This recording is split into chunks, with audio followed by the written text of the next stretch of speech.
Hi hello welcome to our channel. ఈరోజు మనం ఒక దర్శక దిగ్గజం, ఒక గ్రేట్ డైరెక్టర్ గురించి మాట్లాడుకోబోతున్నాం. ఆయన రాజమౌళి గారు. ఒక తెలుగు సినిమా ఒక ఖ్యాతిని, కీర్తిని, దాని పేరుని, దాని పరిచయాన్ని, దాని ఉనికిని ప్రపంచ దేశాల్లో ఉన్న అన్ని దేశాల్లోకి పరిచయం చేసిన ఏకైక వ్యక్తి రాజమౌళి గారు. ఆస్కార్ లెవెల్లో, ఆస్కార్ స్టేజ్ మీద మన తెలుగు సినిమాని తీసుకెళ్ళినంత గొప్ప డైరెక్టర్. ఆయన సినిమాల్లో ఫస్ట్ సినిమా ఎలా జరిగింది, అలాగే మిగతా అన్నిటికీ కొంచెం నాకు తెలిసింది, లేకపోతే నాకు ఇంట్రెస్టింగ్ అనిపించిన విషయాలు కొద్దిగా మీతో పంచుకుందామని నేను వచ్చాను అనమాట. ఆయన ఫస్ట్ సినిమా వచ్చేసి స్టూడెంట్ నెంబర్ వన్ అనేది ఎలా స్టార్ట్ అయ్యింది, ఏంది మందల అని అంటే, శాంతినికేతం అనే సీరియల్కి రాజమౌళి గారు డైరెక్టర్గా వర్క్ చేస్తూ ఉన్నారు. ఫస్ట్ ఆయన సీరియల్ డైరెక్టర్. సీరియల్స్ అంటే మనం తక్కువ చేయకూడదు. ఎందుకు చేయకూడదు అంటే, సీరియల్ నుంచే యష్ అనే కన్నడలో బిగ్గెస్ట్ హీరో, ఇప్పుడు పాన్ ఇండియా హీరో కేజీఎఫ్ తర్వాత. అలాగే శివకార్తికేయన్ టీవీ నుంచే వచ్చారు.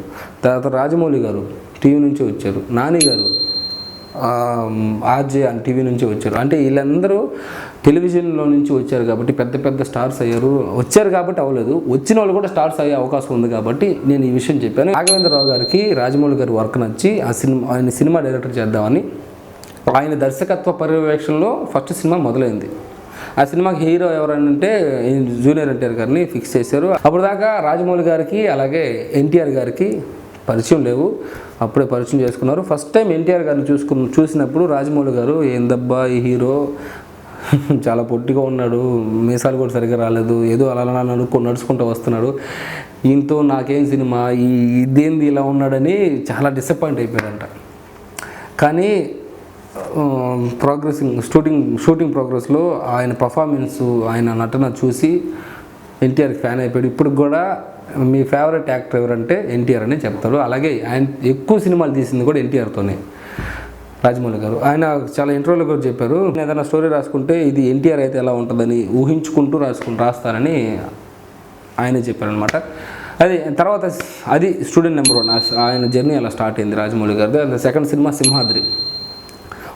ఫస్ట్ సినిమా ఎన్టీఆర్తోనే, సెకండ్ సినిమా కూడా ఎన్టీఆర్తోనే తీసింది రాజమౌళి గారు.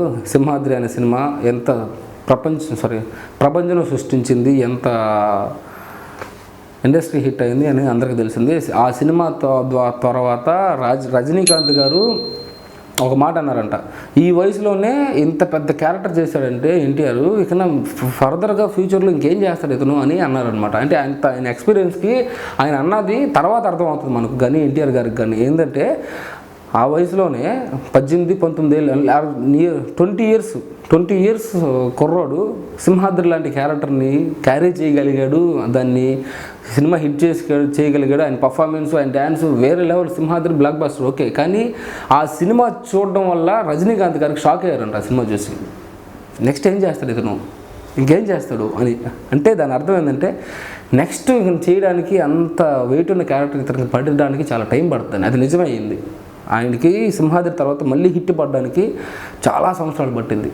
ఆయన చేసిన సినిమాలన్నీ ఫ్లాప్ అయిపోయి సింహాద్రి తర్వాత అంత ఇంపాక్ట్ ఇచ్చింది సింహాద్రి అనే సినిమా. దాని తర్వాత ఇప్పుడు రాజమౌళి గారి గురించి చూస్తే, రాజమౌళి గారు ఫస్ట్ సినిమా తీసింది ఒక క్లాస్ స్టూడెంట్ సినిమా. నెక్స్టే ఇది కాదు నా పంజా, ఇది కాదు నా పందా, నా లెవెల్ వేరు, నా స్టైల్ వేరు అని సింహాద్రితో చూపించాడు. దాని తర్వాత సై అనే సినిమా చేశారు. అంటే ఆయన ఒక నైస్ గేమ్ ఆడతారు. సింహాద్రి అనేది ఒక బీభత్సమైన హిట్ అయింది. నెక్స్ట్ రాజమౌళి దగ్గర నుంచి కూడా ఏదైనా ఎక్స్పెక్ట్ చేస్తారు బీభత్సంగా. నేను అలాంటి సినిమా చేయట్లేదు, ఒక సాఫ్ట్ సినిమా చేస్తున్నాను అని ఆడియన్స్ని ముందే ఎడ్యుకేట్ చేస్తాడు, లేకపోతే మన ఎక్స్పెక్టేషన్ని తగ్గిస్తాడనమాట. మరి ఒక బీభత్సమైన ఎక్స్పెక్టేషన్ సినిమా తర్వాత నెక్స్ట్ సినిమాని ఎక్స్పెక్టేషన్ తగ్గించుకుంటూ ప్రశాంతంగా తీస్తాడు. అలాంటి 2-3 సార్లు చేశాడు ఆయన, అది కూడా చెప్తాను. కానీ దాని తర్వాత సింహాద్రి తర్వాత తీసిన సినిమా సై, ఒక చిన్న హీరో దిల్ అనే సినిమా హిట్తో, ఒక అప్కమింగ్ హీరో నితిన్, జయం, దిల్ అనే సినిమాలతో హిట్గా, అంటే మంచి ఫామ్లో ఉన్నారు. కానీ మాస్ హీరో కాదు, ఒక స్టైలిష్ హీరో, ఒక బాయ్ నెక్స్ట్ డోర్ హీరో, అలాంటి పర్సన్తో సై అనే సినిమా తీశారు. అది కూడా హిట్ అయింది. ఆ రగ్బీ గేమ్ గురించి మాట్లాడి సినిమా చాలా బాగుంటుంది, అది హిట్ అయింది. దాని తర్వాత తీసిన సినిమా నెక్స్ట్ ఛత్రపతి సినిమా గురించి మనం ఇప్పటికీ ఇంకెప్పటికీ ప్రభాస్ గారి కెరీర్లో మైల్ స్టోన్ అది. ప్రభాస్ గారి కెరీర్లో నాకైతే బాగా ఇష్టమైన సినిమా ఛత్రపతి. ఆయన పర్ఫార్మెన్స్ కానీ, ఆయన లుక్ కానీ, ఆయన్ని ఛత్రపతి సినిమాలో ఒక సీన్ గురించి రాజమౌళి గారు చెప్తారు. అమ్మకి అంటే ఒక గుడ్డి తల్లికి అన్నం తినిపిస్తుంటే నాకు అమ్మ లేదు అని బాధపడుతూ, సర్లే వాళ్ళని చూసి ముచ్చట పడుతూ రెండు ఒకేసారి చూపిస్తారు. ప్రభాస్ అంత మంచి యాక్టరు అని రాజమౌళి గారు ప్రభాస్ గారి గురించి చెప్పారు. అండ్ ఆ సినిమా గురించి మనం చెప్పాల్సిన అవసరం లేదు. దాని తర్వాత తీసిన సినిమా విక్రమార్కుడు రాజమౌళి గారి కెరీర్లో one of the best film. అలాగే రాజమౌళి గారు డైరెక్షన్నే డామినేట్ చేసిన యాక్టింగ్ రవితేజ గారిది.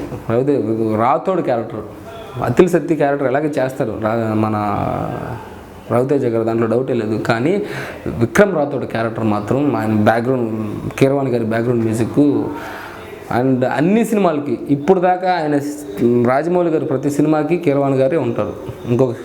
ఇంకొకరితో నేను మ్యూజిక్ చేయించలేను, ఇంకొకరితో నా వల్ల కాదు, మా అన్నయ్య ఉండాలని రాజమౌళి గారు అంటారు. అండ్ విక్రమార్కుడు ఎంత పెద్ద హిట్ అయిందో అలాగే అంత మంచి ఇంపాక్ట్ క్రియేట్ చేసే క్యారెక్టర్ ఇంకా కూడా రవితేజ గారికి ఇంకా పడలా.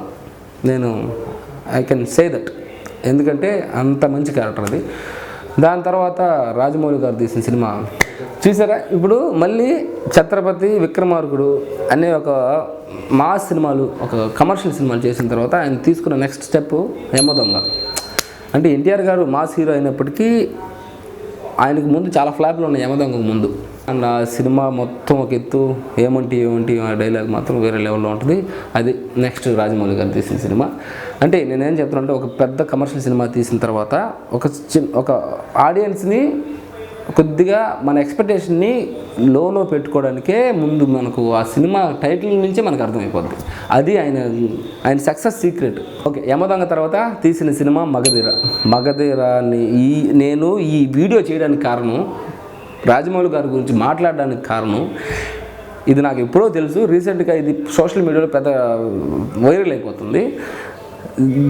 ఇప్పుడు నేను చెప్పబోయేది ఈ వీడియో తీయడానికి కారణం ఏంటంటే, అది మగధీర ఎంత బ్లాక్ బస్టర్ అయింది అసలు థియేటర్లో. అప్పుడు మగధీర రిలీజ్ అయినప్పుడు అడ్వాన్స్ బుకింగ్లు, నెట్లో బుక్ చేసుకోవడం అవి ఏమి లేవు.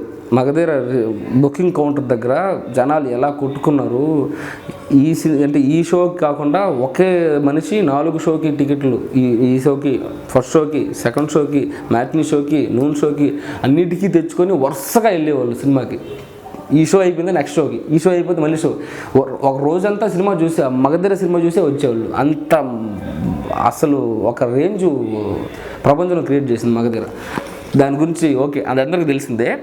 నేను ఇప్పుడు ఏం చెప్తున్నానంటే, మగధీర అనేది సినిమా తీసిన తర్వాత ఈ సినిమాని అన్ని భాషల్లో రిలీజ్ చేద్దాం అని ప్రొడ్యూసర్ అల్లు అరవింద్ గారిని రిక్వెస్ట్ చేశారంట, బతిలాడంట, చాలా చేశారంట రాజమౌళి గారు. ఇది చాలా పాన్ ఇండియా, అంటే అప్పుడే మగధీర కానీ రిలీజ్ అయ్యి ఉంటే పాన్ ఇండియా లెవెల్లో బాహుబలి దాకా ఆగాల్సిన అవసరం లేదు. బాహుబలి ఎప్పుడో వచ్చేసిండేది. బాహుబలి రాకపోయినా పర్వాలేదు అయి ఉండేది. మగధీరనే మన తెలుగు సినిమాని ఎక్కడికో తీసుకెళ్ళి కూర్చోబెట్టేది అనమాట. ఎందుకంటే మగధీరలో అంత స్టఫ్ ఉంది, అంత అసలు అప్పుడు దాకా అలాంటి సినిమా మనం చూడలేదు అని తెలుగు ఆడియన్స్ అందరూ అన్నారనమాట. అండ్ ఈ సినిమా రాజమౌళి గారికి అది నచ్చలేదంట అల్లు అరవింద్ గారిలో. ఎందుకంటే ఆ సినిమాని అప్పుడు అన్ని భాషల్లో రిలీజ్ చేస్తుంటే అప్పుడు ఆ సినిమా ఇంపాక్ట్ వేరేలాగా ఉండేది, ఆయన ఇంపాక్ట్ కూడా వేరేలాగా ఉండేది. ఓకే, అది దాని తర్వాత ఆయన తీసిన సినిమా మర్యాద రామన్న. మగధీర అంత పెద్ద హిట్ తర్వాత ఏ డైరెక్టర్ అయినా ఇంకా పెద్ద బడ్జెట్తో, లేకుంటే ఇంకా పెద్ద స్టార్స్తో, ఇంకా పెద్ద, లేకపోతే హిందీలోంచో లేకపోతే ఎక్కడి నుంచో తీసుకొచ్చి ఒక పెద్ద ప్రయోగాలు చేసేసి చేతులు కాల్చుకోవడం అవన్నీ చేస్తారు. ఎందుకంటే ఈయన అలా ఎంత తెలివైనోడంటే, మర్యాద రావు అనే సినిమా, మగధీర అనే సినిమా తర్వాత మర్యాద రావు అన్న సునీల్ అనే కమెడియన్తో ఒక ఇంట్లోనే ఉండే స్టోరీతో, అది హాలీవుడ్ నుంచి రీమేక్ అయినప్పటికీ ఈ సినిమాని మనం తీస్తే ఎలా ఉంటుంది కామెడీగా, అలాగే ఒక కంటెంట్తో ఇంట్లోంచి బయటకు వచ్చి చంపేస్తారని ఓన్లీ ఒక కంటెంట్తో సినిమా తీస్తే ఎలా ఉంటుంది అని సునీల్ని పెట్టుకొని ఆ సినిమాని బ్లాక్ బస్టర్ చేశారు. నెక్స్ట్ తీసిన సినిమా ఏగా, మర్యాద రావడం తర్వాత ఏగా అనే చిన్న క్యారెక్టర్తో సినిమాని తీద్దామనే ఆలోచన రావడం. ఇంకోటి, ఆ సినిమా స్టార్టింగ్ లాంచింగ్ అప్పుడు సినిమా స్టోరీ మొత్తం ముందే ప్రెస్కి ముందే రిలీజ్ చేసి సినిమా స్టోరీ ఇంటర్వ్యూలు ఎలా ఉంటుంది, క్లైమాక్స్ ఎలా ఉంటుంది ముందు చెప్పి తీసిన ఏకైక డైరెక్టరు. దాని తర్వాత బాహుబలి 2, RRR. ఈ 3 సినిమాల గురించి అస్సలు మనం మాట్లాడే అర్హత నాకైతే లేదు. ఆ సినిమాల్ని, మన ఇండియన్ సినిమాని, మన తెలుగు సినిమాని, ఒక తెలుగు సినిమా ఇంత కలెక్ట్ చేస్తుందా, ఒక తెలుగు సినిమా ఇలా తీస్తారా, తెలుగులో ఇంత మంచి టాలెంట్లు ఉన్నారని జేమ్స్ కెమెరూన్, పెద్ద డైరెక్టర్లు, హాలీవుడ్ డైరెక్టర్లు కూడా మన తెలుగు సినిమాల గురించి మాట్లాడే అంత రేంజ్కి తీసుకెళ్ళిన ఏకైక డైరెక్టర్. ఇప్పుడు కూడా ఎంతోమంది డైరెక్టర్కి ఇన్స్పిరేషన్. ఆల్రెడీ డైరెక్టర్లు అయిన వాళ్ళకి కూడా ఇన్స్పిరేషన్ మన రాజమౌళి గారు. నెక్స్ట్ SSMB 29 మహేష్ బాబు గారు సినిమా తీస్తున్నారు. ఆ సినిమా చాలా పెద్ద, ఖచ్చితంగా హిట్ అవుద్ది, దాంట్లో డౌటే లేదు. కాకపోతే అది ఎంత రేంజ్కి వెళ్తుంది అనేది మాత్రం మనం చూద్దాం. రాజమౌళి గారి సినిమాలకైతే ఫ్లాప్స్ ఉండవు, కానీ రాజమౌళి గారితో తీసిన హీరోలకి నెక్స్ట్ సినిమా ఫ్లాప్ అవుద్ది. అది ఓన్లీ ఎన్టీఆర్ ఒక్కడు దాన్ని, ఎన్టీఆర్తోనే మొదలైంది, ఎన్టీఆర్ దాన్ని ఛేదించాడు దేవరా సినిమాతో. కానీ మిగతా ఏ హీరోకైనా రాజమౌళి గారితో తీసిన సినిమా తర్వాత నెక్స్ట్ సినిమా ఫ్లాప్, ఖచ్చితంగా ఫ్లాప్. అదంతే. ఎందుకంటే ఆ హీరోని తీసుకెళ్ళి ఎక్కడో ఆకాశం మీద పెడతాడు. నెక్స్ట్ సినిమా మీద కూడా అంతే ఒక ఎక్స్పెక్టేషన్స్ పెట్టుకొని జనాలు వస్తారు. అదంత ఉండదు, ఇంత ఉంటుంది. దానివల్ల సినిమా ఫ్లాప్ అయిపోద్ది. ఇది. అండ్ ఈ వీడియో మీకు నచ్చినట్లయితే లైక్ చేయండి, షేర్ చేయండి, సబ్స్క్రైబ్ చేసుకోవడం మాత్రం మర్చిపోవద్దు. Thanks for watching. బై.